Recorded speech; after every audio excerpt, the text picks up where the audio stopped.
Yes, Tom, you called me, I announced as I entered the managing director's office after he called me through the intercom. Yep, thanks for coming, Mike, he replied with a smile, standing up from the table. I want you to meet George, whose company is interested in our new gearbox. Nice to meet you, I said, extending my hand in greeting as he began to rise from his chair to face me. And suddenly he stopped dead in his tracks. Mike, George muttered in surprise, George Campion to be precise. Mr. Campion, I answered formally, also surprised, and lowered my hand. Are you too familiar? Tom smiled, apparently not noticing the hostility that existed between us, or we were simply too shocked to show it clearly. How do you know each other? Mike worked for me a few years ago. George, or Campion as I always knew him, beat me to the punch by telling the truth, but leaving out our more contentious past. This will make things easier, continued Tom, a brilliant engineer but not a very good person, and still not understanding how awkward the two other men in his office suddenly felt. Perhaps you could show George our production. Maybe, I muttered, turning my back on Campion and heading for the door, leaving him to decide whether to follow me or not. He followed. I think he had to, and I walked quickly down the hallway, hoping he'd have a hard time keeping up with me, deliberately not stopping until we were out of the office and alone at the edge of the parking lot. What the hell are you doing here? I growled angrily, turning to him, not caring at all that he was bigger than me, and that perhaps this was the cause of the tension between us. I swear, Mike, I didn't know you worked here, he sighed, raising his hands in a peace sign. We haven't heard from you for several years. We weren't even sure you were still alive. I almost died because of you, I snapped, wondering why I still hadn't beaten him like I should have done all those years ago when I still had all my fingers. Sorry, he sighed, shrugging. What more can I say? I stared at him, holding back the urge to throw a single blow, the kind of blow that would send him to the ground and not allow him to rise for some time. He knew it too and stood there nervously, but without making any movement to defend himself. If he had known how much easier I could hurt him compared to the last time we met, he might not have stood there like that. If he had known about what I had been involved in over the years, he might have run away completely, looking at the horizon. It's in the past, Mike, he broke the silence, almost choking on the words. A lot has happened since then. Lots of blood, too, I muttered under my breath, gritting my teeth but feeling my inner anger subside until I felt like I was breathing calmly again. It's a pity that none of it was yours. How's the bitch? All right, Campion replied curtly, ignoring the insult I had thrown at his wife and showing no desire to speak further about her. Perhaps not all was well in the Campion household, and that did not upset me. And yours, that is, a child? She's fine, Mike, he replied, suddenly perking up and risking a smile. Ginny is already 4 years old, and she is a happy and beautiful girl. Who does she look like? Big question, one that the elephant in the room would ask if it were there. She looks like Jenny, Campion replied confidently. Not at me. Not really. And not on you. Not enough to notice, he answered quietly. Okay, let's go check out the factory, I muttered, turning my back on the bastard and walking away, again not caring whether he followed me or not. I went to one of the best universities and graduated with a good degree in engineering, but at that time I was not sure what career to choose. I think I was as surprised as everyone else when I became interested in the Army recruitment that was taking place at our university in the last year, and even more so when I signed up for short-term service with the Royal Engineers. I immediately became an officer and undertook to serve for 3 years in the Queen's service, with the option of making the service permanent or not at the end of the term. These turned out to be the best 3 years of my life, despite the fact that there were no serious conflicts at the time. The sense of camaraderie was as I had never experienced before. I rose to the rank of captain, but decided that at the end of 3 years, despite efforts to keep me, the Army was not my calling. Frankly, I just couldn't see myself killing anyone if fighting broke out, which it certainly would at some point, and I would be in a position where I would have to do it. This is despite the fact that my skills, especially with a pistol, surprised me. If I had known then how easy it would actually be to use the weapon in real-life circumstances, I might not have left so willingly. After I left the army and suffered the hangover that my fellow officers saw fit to give me as a parting gift, I discovered that 3 years had not been in vain. My time spent repairing tanks in the field with my unit, coupled with my engineering qualifications, proved useful in landing a job with one of the companies that made them. They might not have been tanks, but a range of armored vehicles that had become increasingly necessary as conflicts began in the Middle East and elsewhere. I've never been a pure engineer, more of a fix bugs and make things work type of person, and this, plus my time in the army, made me the ideal person to work with our clients, be they British or otherwise, often in some terrible places. Life was good and getting better when I caught the attention of Jenny, the boss's secretary, and even better when we realized the feeling was mutual. 3 dates, and since neither of us were virgins, we ended up in my very comfortable bed, no questions asked. Another 6 months and a lot of time in bed. I proposed, and she said yes, and we became Mr. V. and Mrs. Mike Jones. My seemingly happy and relatively carefree life continued as we settled into our new home, albeit with a huge mortgage, and 2 years later I found out I was soon to be a dad. Oh bliss, it was something we didn't plan for, but as soon as Jenny's belly started showing, so did my happiness, and the whole world seemed perfect. And then suddenly he stopped being like that. You need to know something, Mike. Jenny surprised me one evening. What's wrong, honey? I asked, admiring her soft blonde hair as I stroked it. It concerns the baby, Jenny muttered. What's wrong with him? I demanded, suddenly panicking, afraid of what she was about to say. Nothing, she replied sharply, confusing me. So, everything is fine with our child. What is the problem? That's the problem, Jenny sighed. This may not be our child. Nonsense, I laughed, not understanding what she could be thinking. Of course, this is our child. I mean, honey, my wife whispered, a tear rolling down her cheek. This may not be your child. I stopped laughing, and frankly, I stopped breathing. I'm sorry, Mike, but I couldn't hold it in anymore. Who is the father? I asked, holding back my tears. It could be you, Mike, she avoided the obvious question. Or, I squeezed out, almost choking on the word. George, she sobbed, sounding like a death sentence for our marriage. George, of course, was George Campion, her boss and mine at that time as well.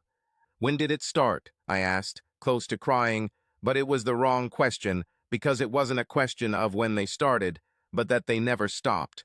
They didn't stop when we first started dating, and only slowed down a little after we got married. My wife has been sleeping with our boss since she was 19, when Campion took her to celebrate her birthday and ended up seducing her. No wonder she decided it was best for us not to discuss our past sex lives. That night my life changed, and perhaps I changed too, and some might conclude, not for the better. Perhaps it would have been better to beat the scoundrel and forget about it. Then I might not have committed other actions for which I am now ashamed. Perhaps the fact that he was also a former military man, not an engineer, but a Marine and a martial arts champion, of course, influenced my decision. This is what I discovered when I burst into his office the next day. I ran out of the house, afraid of what I might do if I stayed. By the time I got home that night, having had quite a bit to drink, Jenny was already in bed, and I was sleeping on the couch. She got up before I woke up and obviously decided not to wake me. Perhaps it was her mistake, because if she had woken me up, perhaps we could have worked out something. I finally got up, showered, got dressed, and sat down, wondering what to do next. My beautiful little world was destroyed, and destroyed by the person I loved most in the world. I went for a hangover drink at lunchtime, irrationally snapping at the bartender who was too chatty.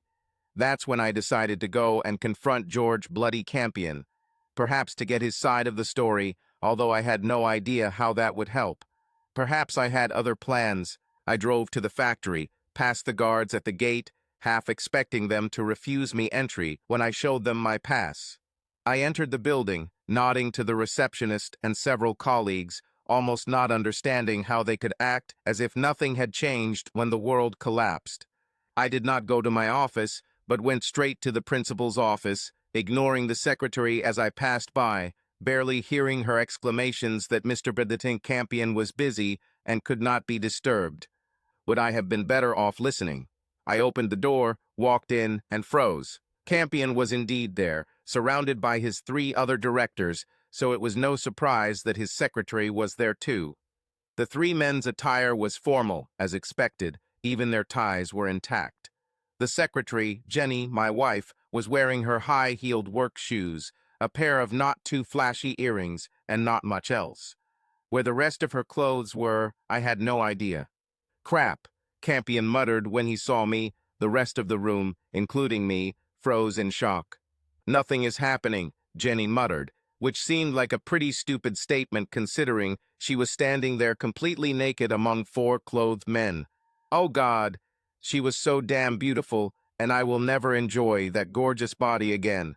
I will never caress those breasts again. I'll never be in it again. "It's not what you think, Mike," she begged, tears already streaming down her cheeks as she took a step towards me. And this was not the case, as it turned out. Campion delighted in showing off his beautiful young mistress to his colleagues, regularly urging her to pour them drinks topless or completely naked, but not allowing them to even touch her, let alone have sex. But I found out much later, not that it changed anything, and not that it stopped me from turning on my heel and leaving their lives before I burst into tears of grief in the parking lot. Finally, I felt the engines of the DC-3 like aircraft slow down, the nose of the aircraft lowered, and again there was a flawless landing, which, given the condition of the grass runway I had entered, was a significant achievement. At dusk, I was led to the edge of the runway into the cover of the surrounding vegetation and heard the roar of the plane's engines as it accelerated again along the grass strip and took off into the air. I was about to ask why he flew away so quickly when I received the answer. A shell, probably a mortar, exploded with a blinding flash just a few hundred yards from where I was standing. It would not have hit the plane, but the second shell might well have done so. "Let's get out of here," suggested my guide. "And welcome to hell, by the way." I didn't need to repeat the invitation. It was truly terrible. We lived in tents, which had to be moved frequently to avoid detection. The temperature was slightly lower than in the Middle East, but the high humidity made it almost unbearable. Insects were everywhere, some of them so big they looked like chickens. Okay, I'm exaggerating about the chickens, but you get the idea. In addition, we had to constantly survive shelling while our enemies tried to spot us. It's not a good time to find out that things aren't going well for us, although I would have realized that quickly myself.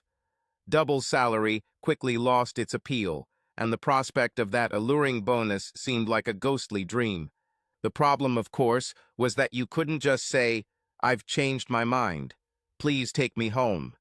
If I wanted to get out of here, I had to try to survive the 6 months I had signed up for and pray that Vladimir and his old plane were still intact, or hope that luck would turn on me. The situation got better and then got worse again.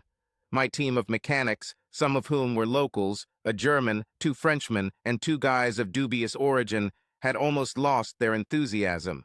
More precisely, they were angry and doubted that they would ever see civilization again. Their future seemed bleak. If I wanted to get out of here in one piece, I needed to give them hope, and that wasn't easy. We walked around the base as best we could, and I was surprised to find that our man Oma was actually with us, although I half expected him to be somewhere in the palace, keeping his distance from the fighting. Perhaps he wasn't so bad. It soon became apparent that most of our heavy weapons were out of service, or as my French deputy said, inoperable, without spare parts to make them operational again. Without them, we had no serious response to the attacks of the gang, as our side called our opponents. They, of course, began to understand this, and their attacks became more and more daring and direct. "You've seen the problem, Captain. What are you going to do about it?" These were the first words Oma said to me as I stood before him, surrounded by his 2 senior officers, one black and one white. "Well, I can get maybe 1 medium machine gun operational if I take all the others apart, but then all the others will be scrapped. Same with the mortars, although we'll have to build our own sights since they're all ruined. Maybe I can repair the old 75mm gun, but I doubt it. Your predecessor said the same thing, but he failed, remarked the white officer. Didn't live long enough to find out, the black added gloomily, not very reassuring. It's still not enough, Omar remarked, smiling despite the difficult situation. We need more. We don't have any more, grumbled the white guy I was starting to dislike. Maybe there is a way, I sighed, almost wishing I would remain silent, quickly realizing that 3 of them were looking at me, waiting for me to tell them how I was going to achieve the impossible. The heavy machine guns that are out of order, the Russians, basically have the same problem. It's part of the trigger mechanism that has failed. If we had 5 of these mechanisms, you'd have 5 extra heavy machine guns. We don't have 5 spare triggers, fool, the white guy spat back. But we could make them, I suggested. The workshop has a lathe and other equipment, and René claims he has experience with it. It might be possible. And what's the problem? Oma asked, smiling at me with a doomed look, realizing that there was a catch here. We need a sample, I sighed. The rest are all broken and deformed. We don't have a sample, shouted my troubled officer, whose name I wasn't even told. I think we have, Alma sighed, realizing what I meant. We still have the last of those machine guns that work. No way, shouted the troubled officer. It's the only one that still works properly. We're doomed without it, so no one will take it apart. Without more firepower, we're doomed anyway, the black officer noted. Take it apart, Captain Jones, Oma ordered me. Let's pray that we can keep them. When things reach their lowest point, that's when real people rise up and change the course of history. At least that's what happens in the movies. Unfortunately, real life is not like that, and if things go bad, they will most likely get worse, and my brilliant idea was a complete failure. We removed the mechanism from the last working machine gun and quickly took it to the workshop where we already had an inoperative machine gun, intending to quickly return it to the front line as soon as a copy could be made. Unfortunately, we discovered that René may not have been as much of an expert on the lathe as he claimed, or the metal we used just wasn't good enough. He tried it. I made 3. 2 did not fit, and the third broke in half when we tried to install it back into the machine gun. We stood there with our heads down, not knowing what else to try as the situation got worse. A sudden burst of fire signaled the start of a new attack on our positions, and we all fell silent, hoping that everything would calm down and that it was just a small skirmish, because if it wasn't, then no cavalry would come to save us. I looked around my group of 8 mechanics and saw every emotion, from despair to calm acceptance of our fate. They all looked to me as the leader. Our defensive firing, of course, began immediately, but without the heavy machine gun, the difference was obvious even to us. Obvious and heartbreaking as we looked towards the defensive perimeter beyond a line of thick trees and bushes, just 200 meters away, knowing that a brutal death awaited us. Damn it, Rini muttered as we heard our only medium machine gun choke and fall silent, leaving only the pitiful crackle of rifle fire. They're breaking through, one of my men pointed out the obvious. They will pass through us. It's hard to convey what such a comment means, obvious but heartbreaking. We all knew what this meant. There will be no mercy. Anyone who survives the first attack will not be spared, as they will take no prisoners. Sadly, one by one, my men boldly took up their personal weapons, a rather motley collection of old rifles and pistols. Not much to counter the 100 or more armed infantrymen who we all knew would soon break through the forest perimeter and enter our camp. My seemingly last thoughts as I pulled out my gun were of Jenny, wherever she was, and whether she would ever know how I met my death in a distant land. Will she mourn me? Will you miss me? What would she tell me right now if she saw my last situation? I chuckled darkly as I imagined her telling me to use the brain God gave me, her standard response when she had no other answer. Use my brain. Damn it. Sometimes you can't see what's in front of your eyes. Where is this trigger? I screamed to no one in particular. It's not working, Captain, someone shouted back. He's useless. Wrong one, I shouted. Original sample. Several people understood what I meant, and with a satisfying click, the original mechanism fell into place in the Russian machine gun that had remained silent and unused for so long. Ammunition, I shouted, but two of them had already begun to drag a heavy metal box towards the machine gun, which by then was aimed at the tree line, which is how we knew that our enemies were about to attack us. Too late, someone shouted as they broke through, 30 or 40 men in the first wave, firing their weapons all around, their light returning fire from the remaining defenders, not stopping their onslaught. Wrong ammunition, the soldier sobbed, trying to insert the belt into the machine gun as the attackers mowed down the remaining defensive force between us and them. It was then that René showed his true qualities by pushing the other man away, unrolling the tape and inserting it into the right place. Then, standing behind the machine gun, turning it towards the first attackers who had almost reached us, bullets were flying everywhere. The screams of the wounded were already heard on both sides. Music to my ears. I'm not a very musical person at best, but the heavy crack of that beautiful Russian machine gun was the most wonderful music I've ever heard. We may all die on this day, but we will not leave without taking many of them with us. I didn't have time to think about what happened to that young man who left the army many years ago, not sure he could kill someone. The heavy machine gun cut a path through the attackers, but still a few of them broke through and engaged us.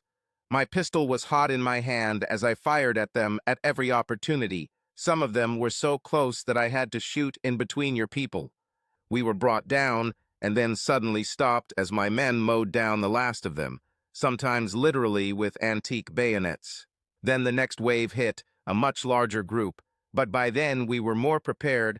René was firing short, accurate bursts, and 3 were serving him and providing him with ammunition, while we all thanked God that René knew what he was doing and prayed God, to whom previously we may not have had time to prevent the machine gun from jamming. The truth is that in the heat of battle, you really have no idea what's going on.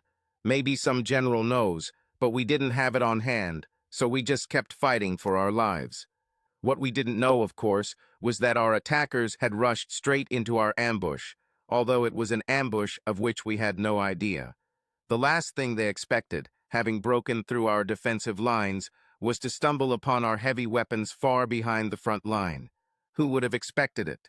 This was ridiculous military planning, so ridiculous that it all turned into a massacre as their forces poured into the kill zones and our surviving frontline fighters closed them in from behind. I lost 4 of my men that day, including poor René, but we had little time to mourn them.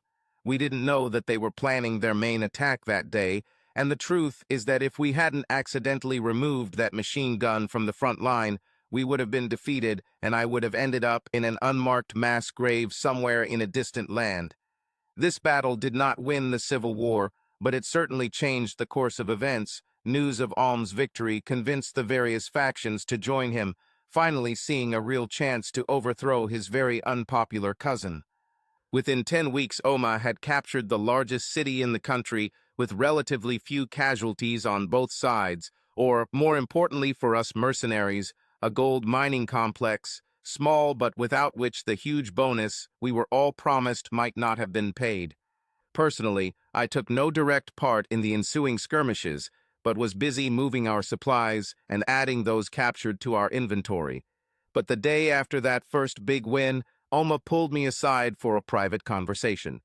Brilliant military tactical move with the withdrawal of the heavy machine gun, Captain Jones. He congratulated me, patting me on the shoulder.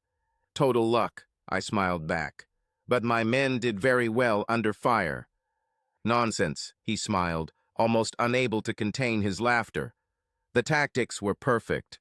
We set a trap, and the enemy was caught in a classic ambush, and we defeated a much superior force. If you say so, sir, I smiled back. I say, he replied, winking at me. This is what the press will hear, and what the world will believe, and what my vile cousin will face when he tries to rally his troops. I simply smiled back, shrugging my shoulders in agreement. Stick to it, Captain, and your entire crew will get a small raise, and you'll get a bonus on top of your bonus." "Consider it done, sir," I agreed, saluting him, wondering if I would have lived to see my bonus if I had argued. The press release did come out, and the world learned of Ohm's brilliant strategy. It mentioned the assistance provided by a junior officer with the rank of captain, but somehow they managed to spell my damn name wrong. Women? Well, what about women? Well, as unpleasant as it may be for some sensitive people, where there are men with money and nothing else to do, you will find women willing to help them with this problem. Olga in Dubai was somewhere at the top of the hierarchy. The women there, in this hellhole, were clearly closer to the bottom. They were almost all jaded, old, available women, and few of them who had not yet reached this stage were on the way to it. In their defense, I don't think it's their fault, but I refrained. There was one, a young African girl, quite pretty, whom I could seduce. But the line was too long, and the status of an officer in such a situation did not provide any advantage. The dollar, pound, or euro meant more than rank or position. Unfortunately, she is unlikely to remain so attractive for long. So I abstained. The situation changed as we moved through the war-torn country. Women and girls greeted us as saviors. Their men may have died in battle or simply lay low. Then my abstinence failed me. I confess having twice taken my prize as a certain conqueror, a prize which, it must be said, was given voluntarily in both cases. It may not have been my best moment, but they both seemed to enjoy it. Then everything changed again. Then Florence showed up. Oh, Florence! Our troops burst into what was flatteringly called the capital, in reality almost a small town, practically without firing a single shot. My contingent arrived a day later, and we began looking for a base and then a place to sleep. Soldiers are what they are, and with the city still functioning on some level, somehow a drinking spot made the list, and the main bar in town fit right in.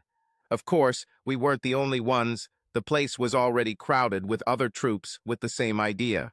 And where men gather, a certain type of woman also comes, although I was content to just stand and watch the fun go on, sipping on a pleasantly cold, but unfortunately not very good, beer.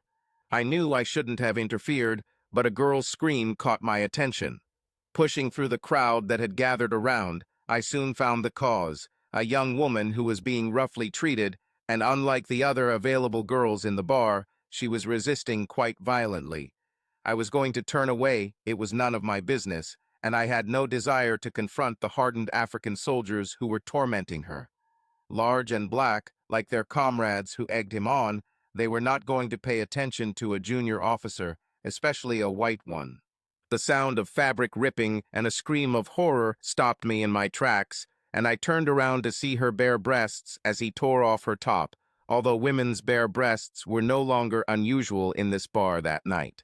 Except that it was white breasts. I have lived side by side with African troops since I arrived there, and the two women I was with, although nice, were both pitch black. So I can say that I was not racist. But the white breast belonged to a white girl, and there were no other white women there. In fact, I didn't see a single white girl the entire time I was in Africa. It was her breasts that caught my attention, but it was probably her pathetic cry for help that sent me into a frenzy. I told myself I was a damn fool, even as I pushed forward to confront them, using my best officer voice to order them to stop. They, or rather he, stopped, but only to look at me in disbelief. "Mind your own business," he growled, wringing the poor girl's arms behind her back so that she howled in pain, and turned her in my direction, deliberately teasing me with her half-naked body. Her full, white breast stuck out, so beautiful and clean in such a terrible, dirty environment. "Let her go now," I snapped, hoping to sound much more confident than I felt. "Take him away. This stupid white officer is alone," he spat at his comrades, soldiers who had killed without hesitation until perhaps just yesterday, and they advanced towards me with grins on their faces that made my stomach churn. Killing your officers was not uncommon in this conflict, and I internally cursed myself for being such a fool and looked for a way out of this situation. The girl, no matter what the hell color she was doomed to her fate and was not really actually my problem. Please. It could be the pleading tone of her voice, or perhaps her sexy French accent, or it could just be a beautiful young girl begging me. But probably it was her look, bold and decisive, begging me not to leave her. Idiot, damn idiot, instead of turning around, I stayed standing, knowing there was only one way to stop them from beating me to death and possibly killing me. I took out a gun, my little pistol that served me well in 2 battles. They hesitated, then decided that I would not shoot, or if I did, I would not have time to remove more than one of them. One way or another, people are going to die in this bar in the next few minutes, and everyone is frozen, every eye on us, waiting to see what will happen next. Who is first? I spat with feigned courage, waving the pistol back and forth, having already decided that whoever was holding the girl would be the first to go to the next world, even if the others killed me. In response, he wrapped his hand around her breast and squeezed it brutally, causing her to scream in pain, and my senses became clouded, but not enough to stop me from raising my gun and aiming it at his forehead. He was a brave bastard, to be sure. He was already staring death in the face, knowing, perhaps from the way I held the gun, that I knew how to use it and was using it, and from this distance it was hard to miss. I saw the fear in his eyes, realizing that I might have made a fatal mistake, but he didn't flinch, squeezing the girl's breasts again to tease me. As I applied pressure to the trigger, I knew it would end badly, but it was too late to back out. Oh shit, what an end after everything I've been through for some damn woman I didn't even know. Stop, came a deep, commanding voice behind me, and my mind tried to remember who it was. Lower your weapon, Captain, and that is the order, came the next command. You, step back and let the girl go. We all hesitated, and no one moved. Everyone in the room froze, except for the quiet sobbing of the girl. Now! A stern order sounded behind me, and I finally recognized the voice and lowered the gun. The men in front of me also realized who it was, perhaps the only person in Africa at that moment who could force them to retreat. Put your weapon away, Captain, Oma ordered more calmly, stepping between us, glaring at my opponents until they retreated. Whoever was holding the girl reluctantly let her go, and she rushed towards me, bursting into tears. This didn't stop them from giving angry looks, making it clear that the matter was not over yet. Fools, Oma reproached his soldiers. You're lucky he didn't shoot you all. Unlikely, muttered one of them, still glaring at me. You think so? Oma continued. Do you know who this officer is? You don't recognize him? You don't recognize the man who saved your worthless lives in that hellhole just a few weeks ago. Suddenly, all eyes in the bar were on me, which at least allowed me to ignore the pair of soft, bare breasts still pressed against me. The mood has changed. Hateful glances were replaced by smiles. A buzz went through the bar, and suddenly everyone wanted to shake my hand or buy me a drink. Go away and take the girl with you, Oma suggested quietly, not taking his eyes off the large soldier. I'll take it upon myself. Thank you, sir, I sighed gratefully, the adrenaline leaving me and the realization of how close I had been to death returning to me. Now we're even, he smiled. For what? I asked. For spelling your name wrong, he chuckled, and then burst out laughing, his loud laugh contagious, and soon the whole bar joined in, everyone including me, everyone except the poor young woman still clinging to me for dear life. We broke up. We left, and I dragged her down a dusty street until I found a dirty storefront that gave us a little privacy. A pretty topless girl is usually quite vulnerable in any downtown area, much less in a place that was still on the verge of becoming a war zone, especially when they were as juicy as hers. What the hell were you doing in a bar like that? I asked angrily, taking off my shirt and throwing it over her shoulders. I thought they might give me a job, she whined, still clinging to me. Why do you need work? I asked, calming down a little, not understanding how such a young, pretty white woman, probably still in her teens, could be looking for work in such a war-torn area. No money, she replied simply, her French accent becoming less distinct as she calmed down. How old are you? 19, she replied, but I raised my eyebrows questioningly. No, I'm not cursing you, the girl answered me. I've heard women deny that they're bitches with less anger. Her recovery from her terrible ordeal surprised me. I sighed, wondering how the hell I ended up in this position. It's time for some details. Who the hell are you, young lady, and why are you here? I screamed at her, shaking her gently to get my point across. I had had enough, but her explanation, punctuated by fits of sobbing, was sobering. Her father, a Belgian diplomat, was traveling with her to South Africa, where she was to spend the summer with family friends in Cape Town. They stopped along the way for the weekend to let her father attend to some official business, confident that the rebel army was stuck in the south of the country and unlikely to survive the week. Unfortunately for them, some clever bugger took the trigger from a heavy machine gun and changed the course of the war, but of course they didn't know it.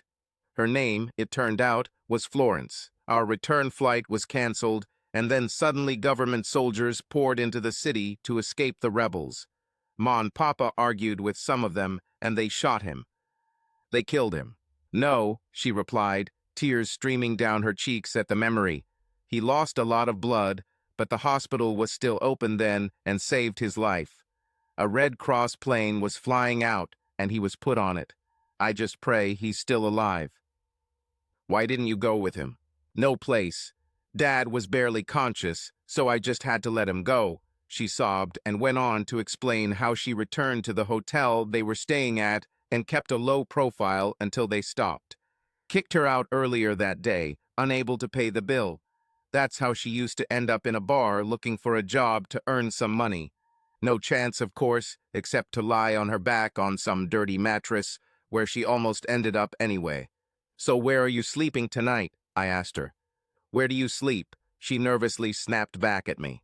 We'll see, I grumbled, trying not to look into those baby blue eyes, or, more importantly, at the swell of her breasts peeking out from the hole in the shirt she was wearing. Where is this hotel? Right here, she replied, pointing out that this might be the best hotel in this area, right across the street from where we were standing. It looked pretty good considering where we were, although in Europe it might have been closed. I grabbed her hand and almost had to drag her towards the hotel entrance, heading towards the front desk as if I owned the place. The woman wants her room back, I told the guy behind the counter, who looked Turkish but probably wasn't. She didn't pay her bill, he growled back, ignoring me and openly staring at the hole in her shirt. It was too big for her. I said the lady wants her room back, I repeated, placing my hand on the handle of the gun, and he showed clear signs that he had changed his mind. Then a handful of local currency thrown in front of him seemed to convince him. And a room for me, I continued, provoking him to refuse. You don't need him, Florence intervened, and this time it was she who took my hand, grabbed my keys from the counter, and dragged me towards the stairs. I didn't resist. I could say I was just tired, but that wouldn't be true. She had big, beautiful, blue eyes and amazing breasts that were bouncing right in front of me. Her ass was. Her legs were. I didn't really stand a chance. So I undressed her, took a shower with her, went to bed with her, and enjoyed the feeling of her beautiful young body. I could have fallen in love with her, and perhaps I did. But when I arranged for her to call her parents in Belgium, which was not easy in this terrible place, and saw her burst into tears of happiness when she learned that her father was alive and well, and heard her mother's cries of joy when she found out that my daughter is also alive. Unfortunately, I had to let her go. I put her on a plane to security 6 days later, telling her that the ticket was cheap, not to mention that it cost me a month's salary. She cried inconsolably from the moment we arrived at the airport until she boarded the plane. I held back my tears until she could see them. The war had to be ended, and we moved the next day. The war died down, rather than ended with a bang. We all received the promised rewards, or the next of kin of those who did not survive received them. I left with money that I could have earned in 10 years in my home country without taxes. All the money was safely hidden in an offshore bank. The question was what to do with them. Well, I spent some of it on a stopover in Dubai, my flight this time being something much more luxurious than Vladimir's old rusty box. My goal was to find sweet Nia, but I came to know that she was transferred to Europe to run a restaurant there a month or so ago. I consoled myself with another Russian girl, maybe not as beautiful as Olga, but no less energetic. It was cheaper, perhaps because I chose a 3-day package. Campion's arrival at my new company, JS Components Limited, which I joined a year or so after returning from Africa, was a complete surprise, although perhaps it should not have been. We manufactured specialized gearboxes and axles, and Campion's company was a previous customer of ours. In fact, I worked with JS myself when I worked for Campion, shortly before Tom took over the company. They haven't partnered with JS for a while, but we didn't have such an advanced gearbox. We made a deal with an American company and started producing the unit under license from one of their designs, which gave us a boost in technology and gave them access to the European market. A good deal for both parties. We essentially developed a clever modification of their Mk6 gearbox, which we shared with the Americans, and entered into a co-marketing agreement as the Mk7. Things went very well. And then Campion appeared, and all those thoughts that I had kept in myself for many years came flooding back. The things I thought I had left behind began to torment me again. I hated that bitch, of course, I mean Jenny, but the reality was much deeper than the obvious. It was something I had a hard time dealing with. Trying to maintain this hatred after what I had seen and experienced was becoming increasingly difficult. After showing him around the plant, I left as quickly as possible, and Campion was just as happy to stay away from me. The problem was that he needed our gearbox, and the truth, as unpleasant as it may sound, was that a good order from his company would have solved our expansion plans. So Tom, the good old fellow, cheerfully left me to work on the deal with my old friend George. Of course, George Campion. The deal involved equipping 40 of their armored vehicles for one of the little-known North African divisions of the French company. For those in the know, this could mean they could end up anywhere from Syria to North Korea. Money, of course, talks. He wanted a Mk7 box, but I convinced him that due to delivery times, he would be better off with a Mk6 box, and of course it was a bit cheaper. He agreed, or perhaps fell for it. I may not have been the great military tactician I was made out to be, but in business I had just laid a classic trap for him. A trap that, if he hadn't been so stressed about working with me and had done his homework, he probably wouldn't have fallen into. 4 months later, I found myself back in Tom's office, and Tom looked quite annoyed. "What the hell are you up to, Mike?" he blurted out at me. "You should have known." That Campion's car was going to Syria? I grinned back at him. No, I didn't know exactly, but I guessed it would be something like this. I think it worked out pretty well. "But for God's sake, man," he continued, "the Mk6 box is manufactured under license, and there is an embargo on American equipment. How are you going to hide this?" "I'm not going to," I agreed, trying not to smile too widely. "They won't get them." "Damn it, who gave you the authority to do something so stupid?" "Do I really need to answer this?" I asked, keeping my manners appropriate. "Okay, maybe so," Tom sighed. "So you're now the majority shareholder, but I'm still managing director until I retire." "Right, that's where my hard-earned money and bonus went. I invested my capital in JS Components and with Tom's approval agreed to shares in lieu of salary for a while until I received a controlling interest. But you'll be retired and sitting on some sunny beach with your wife by the time this all blows up." I reminded him. "Maybe," he relented, "but it could bankrupt us. What the hell are we going to do with 40 half-aged gearboxes?" "3," I giggled back at him, "and they're already in stock." "What?" "All the gearboxes coming through production are actually Mk7, and as you know, they are unlicensed and non-embargoed." He knew, of course. Although it was not emphasized at the time, we and the Americans were well aware when we signed our agreement of the benefits of equipment, not subject to their own embargo rules. "So you're going to replace the Mk6 boxes with new ones when the problem comes to light," he muttered almost to himself. "Exactly," I confirmed. "But not at the usual price, I suppose." Tom concluded. He was no fool, And for the first time that morning, a faint smile appeared on his face. Additional production costs, order cancellations, retooling of production lines, etc. Everything costs money. The price should be much higher. All costs that we won't actually incur. Exactly, I confirmed. More profit for us and a bigger parting bonus for you, Tom. But why, Mike? He finally asked. That's not like you. The money will be useful, but that's not how JS Components works. Let me tell you a story, Tom, I sighed, sinking at the thought of having to talk about my relationship with Campion and a woman named Jenny. But I did, and in all its sordid details, Tom even winced, feeling my pain when I told him about my last visit to the office and how I found my wife naked with him and his friends. I think I understand, Mike, Tom said when I finished my story. But don't let it change you. Don't let it warp your worldview. I promised him that I wouldn't let him.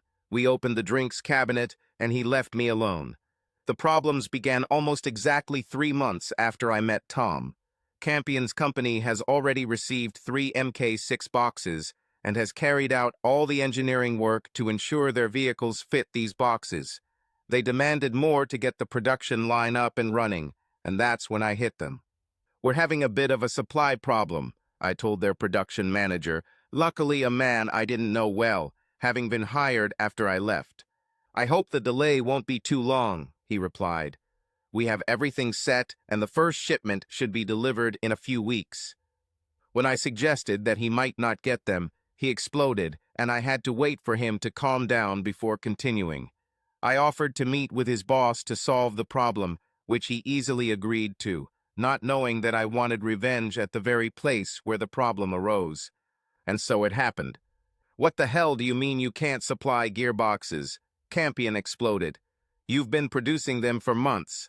If you let us down, we'll sue you. Problems with the embargo, I answered quietly. What other problems with the embargo? He exploded. The French are our clients. We Brits have no problem with them. But our MK6s are manufactured under license from an American company, and they have problems with a certain party in Syria. As soon as I said these words, I saw that his face turned pale. What the hell? He began to demand an explanation, but fell silent, knowing full well how I could find out about such things. But you should have suspected when we signed the order. Why didn't you say anything? Maybe I did, maybe I didn't, I chuckled in response. You're a scoundrel, he spat, finally realizing that I had set him up. You planned it. You fucking planned it. The same way you planned the end of my marriage, I replied angrily, intending to take my anger out on him. I hope you and that bitch are still happy because it might not last long once I'm done with you. I hadn't thought through what his reaction would be, but what I got was not what I expected. Campion, a big macho man, a former Marine, a former boxer, just burst into tears. My anger disappeared, and I stood there feeling only embarrassment. I've seen grown men break down in the heat of battle, but this was different. It just left me feeling uneasy, without the expected satisfaction of revenge. Jenny, he finally sobbed, we are not together anymore. I didn't know that, I told him, my emotions completely confused. I caught her cheating, he explained. I forgave her, but 6 months later she did it again. She promised to stop, but I hired a private investigator and found out that she was dating one of my suppliers. She had been doing this for a couple of years, and the other affairs were just fun on the side. Sorry, I mumbled, not knowing if I was being sincere, but not knowing what else to say. We had a huge row, and I kicked her out, and she went to live with her lover. I couldn't let them get away with it so easily, so I ruined the bastard. Now they live in a cheap rented house and drive an old junkie car. And by all reports, they're pretty miserable. Serves them right, I remarked, wondering if he even thought about the similarity of his situation with mine. But I still love her, Mike, he began to sob again. I miss her every day. Poetic justice, I muttered, but if he heard me, he did not answer. I decided that our meeting was over and nothing more could be achieved that day. I turned and walked out of his office, wondering if he even noticed I was leaving. The next day, I tried to collect my thoughts. My previous plans went to hell after meeting Campion. Apparently, he really loved her, perhaps more than I've ever loved. What did this mean? I planned to cause him serious financial problems and perhaps even drive him into bankruptcy. But now I wasn't sure. I wasn't sure of anything anymore. My days in Carl's service changed my view of the world and everything in it.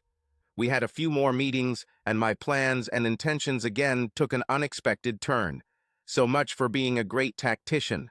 I didn't have to negotiate a higher price for a more advanced gearbox, and to tell you the truth, Campion and I had very little discussion about it.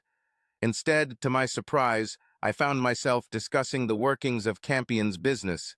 I just found out that you actually own JS Components. He began our next meeting. How the hell did you do that? I came back with a lot of money from Africa, I explained, without offering any further information about how exactly I earned it. I invested in JS and took over as CEO from Tom a couple of weeks ago, but I only have a majority stake. What about the other shareholders? He asked.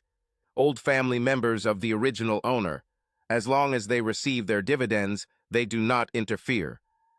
Are you planning to expand? He asked, seemingly casually, and suddenly he had my full attention. Maybe, I replied, trying to be appropriate. Ever since Jenny left, I've kind of lost interest in the business. 5 years ago, you wouldn't have caught me with this embargo. I'm approaching retirement age. Jenny is still a kid and too young to take over the business in the near future, so the business may be up for sale.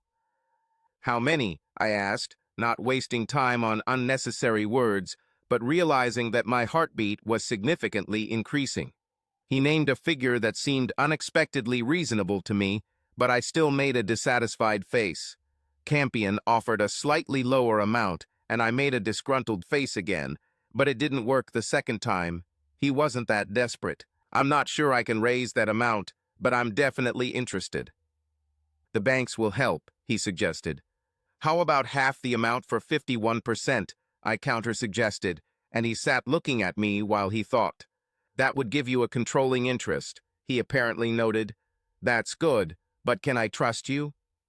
I sighed and seriously thought about my answer, and realized that I no longer hated this person, and after interacting with him over the past few months, I didn't even dislike him. I specifically checked the situation with Jenny, and everything was as he said. She was, well, she just didn't live in my world anymore. She was unimportant to me. I think you can, I finally said. Trust me, that is. I really think you can. I think I believe you, he replied, smiling and offering me his hand to shake. Checks had to be done to make sure there were no skeletons in the closet, and there weren't. The deal was agreed and completed, giving me the option to buy the remaining shares over the next 5 years. I was to become CEO, and at my suggestion, George remained chairman. It's amazing how easy it was for two men who had been deceived by the same woman to come together. He was supposed to be the chairman who planned to remain mostly in the background to spend more time with his young daughter Ginny, whom he took care of. I was also pleased when I finally met her that, although she was very sweet, it was obvious that I was not her father. Suddenly, from my humble beginnings, I found myself at the head of my own small but growing engineering empire. However, I still had a love life. Casual relationships with very attractive women were fun, but not what I was looking for long term. I needed a nice young woman to become my wife and settle down in some leafy suburb, have 2.5 children, and, of course, a dog. Someday, perhaps. My new position gave me more opportunities to travel, and it was not difficult to organize a trip to Mumbai, where I knew for a fact that the beautiful Neha lived, having returned there to work as a second-in-command in her father's hotel and restaurant business. This is Mike from Dubai, I introduced myself when I called her. Which one? She answered rather disappointingly, although, of course, a lot of water has passed under the bridge since then. The one with the scar, I replied, hoping she would remember or I wouldn't embarrass myself. Oh yes, she replied encouragingly. Have you killed any more bad guys since then? A couple, I laughed back, wondering how she would react if she knew how truthful my answer was. We chatted a little more, renewing our acquaintance, and agreed to meet later in the evening. I asked her out to dinner, but she declined, suggesting instead that we go to some trendy bar she knew. "Not hungry," I joked. "Only for you," she laughed in response. "We have unfinished business." Suddenly, I also stopped feeling hungry. The bar was really trendy, very exclusive, and if I hadn't been with Neha, it would probably have been difficult for me to get into it. Neha was just as gorgeous and beautiful as I remembered and greeted me with a searing kiss, as if we were already lovers. "You left me very disappointed that night, Mike," she admitted. "You're not the only one," I replied back. "Let me introduce you to the company," she said, dragging me to the center of the establishment, where it seemed that all the young and rich inner crowd of Mumbai had gathered. The fact that Neha didn't stand out from the crowd spoke volumes about how beautiful the girls were. Mostly petite ones like Neha, sweet, almost fragile faces, and just gorgeous slender bodies like Neha, and yes, competing with each other to show as much bare skin as possible. Like Neha, or Na, as everyone seemed to call her. I went through a whirlwind of dating, but remembered few of the girls' names and none of the men's, and soon found myself being passed from girl to girl on the dance floor, all of whom were eager to meet the adventurous mercenary returning from the war. I have no idea what kind of fantastic story Neha told them, but soon I stopped denying that I was in the SAS, a James Bond spy, a general, and even an assassin. However, I corrected one young lady who asked if it was true that I was a member of the royal family. The guys were surprisingly accommodating considering how popular I was with their girls, although perhaps the stories, the missing finger, and the scar on my cheek made them wary. As the action heated up, the girls began to remove excess clothing, although there was little to begin with. Then the men, or some of them, started taking off their shirts, the ones with six-packs. There was no way I was going to go down this path, although I had nothing to be ashamed of, but Neha's two friends decided otherwise. While one of them kissed my neck, pressed her breasts against my back, and held my hands behind my back, the other unbuttoned the buttons on my shirt. So perhaps I didn't put up much of a fight, and they soon had my shirt off, gasping in admiration at some scar that was still visible on my chest, and rendering further denials about my alleged abuse pointless. However, I managed to stop them at the last moment when one of them, I think the one with large breasts, began to unfasten the belt on my trousers. The girls, again some of them, not wanting to be left behind by their men, and no doubt under the influence of the alcohol, they had all drunk by then, also began to take off their clothes. Tops here and there, skirts here and there, screams of joy when the first girl took off her bra. One by one, the rest of the girls came to the center of the circle that the crowd had formed, and encouraged by loud applause, claps, and dirty sentences, they danced, swaying their hips seductively and teasing us, until finally they took off their bras, threw them into the crowd, and shook their breasts in front of us. Unsurprisingly, Neha was one of the first, and, dressed in a dress, found herself in only high heels and panties. I was happy to welcome her next to me in the circle, where she joined in cheering the other girls on, not minding where I placed my hands as long as she did so. A select group of us moved into a private apartment somewhere nearby, me without my shirt, which I never found again, several women brazenly walking down the busy street with their breasts exposed as if they owned the place. On second thought, perhaps they, or at least their families, actually owned the place. Neha was with us, or at least I think she was. The alcohol I poured down my throat that night vaporized my brain, and the rest of the night became a very blur. The next morning didn't come for me until some time in the afternoon, and I woke up not knowing where I was. I figured it out for at least several hundred square miles, only then realizing that I was not alone in the bedroom. A fascinating dark and naked young woman was standing there smiling at me. "Are you finally awake?" She laughed charmingly. "Unless you're an angel," I grinned in response, not being sure that even a naked angel could be as beautiful as this girl, whom I didn't even recognize for sure was. "Breakfast," she suggested. "Who are you?" I asked, remembering the events of last night. "What are you doing here?" "I drew the long straw," she replied, bursting into laughter at her joke as her eyes dropped to my nether regions. which the sheet didn't hide too well, the humor not lost on me either. Did I measure up? I joked in response. I don't know yet. You were completely passed out when I helped you back to my room, she told me. Where is Neha? You mean Nah, she smiled back. I don't know and I don't care. Now what, breakfast or me? The pose she adopted, with her hands on her hips and her firm, small, pointy brown breasts pointed at me, made it clear what she was offering. I did end up enjoying breakfast, but not until 4 or 5 hours later, and you'll see why. The next week or so was incredible. I managed to meet Neha and even spend the last couple of nights with her, although the sex, and there was a lot of it, simply blended in with the week of debauchery I had been enjoying. Eventually, my excuse to stay there ran out, and I was forced to leave India and return to the UK, vowing that I would return soon. I told Neha that I will come back to win her. However, other opportunities presented themselves in the form of a girl from my past, and I never returned and never saw the beautiful Neha again. 7 years later, with India and Africa now just memories, albeit vivid ones, I was running not 2, but 3 successful companies. A mid-sized manufacturing company that fit our profile became available and was added to our stable.